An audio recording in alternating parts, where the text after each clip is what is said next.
Okay, so another big question, how do I redesign my office to make it work better for hybrid working? Well, there's obviously going to be a big shift in use of the office. Not only are offices going to be less utilized for any organizations that are allowing flexibility in how people work and when people work, there will be days when the place is probably a ghost town, particularly Mondays and Fridays, unless organizations structure it.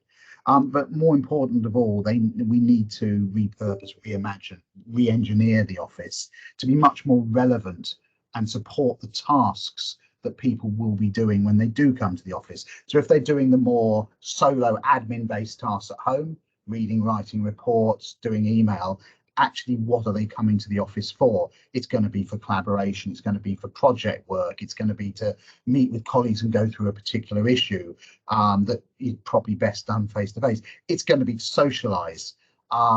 So we're going to need to completely shift the office away from banks and banks of desks to something that's much more, I've been talking about it for about the last 20 years, the airport lounge concept. It's going to be much more like that. It's funny, I'm hearing a lot of clients actually saying that back to me now. It's almost things that come full circle. So it's going to be this shift away from desks to other types of work settings. But we also then need to be mindful when people are coming in the office where their primary task is collaboration or socialization, that actually we need to put other spaces in because they will still be meeting with colleagues potentially who are working remotely. So we're going to need to put in place what I like to call Zoom rooms or Teams rooms. Little can be done out of furniture, enclosed furniture pods, but semi-acoustically private or acoustically private rooms that you can have a Zoom call. Because if you ever tried to do a Zoom call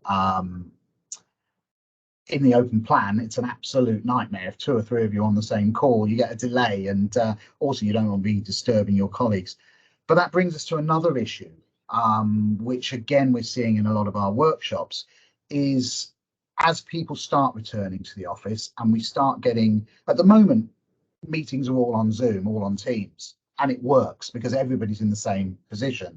When we start getting more hybrid meetings with some people in the office, some people joining from multiple locations remotely, we're going to have this issue with the remote people are probably going to feel a bit excluded. It's almost feel like second-class citizens, and they don't feel they're as engaged in the meeting.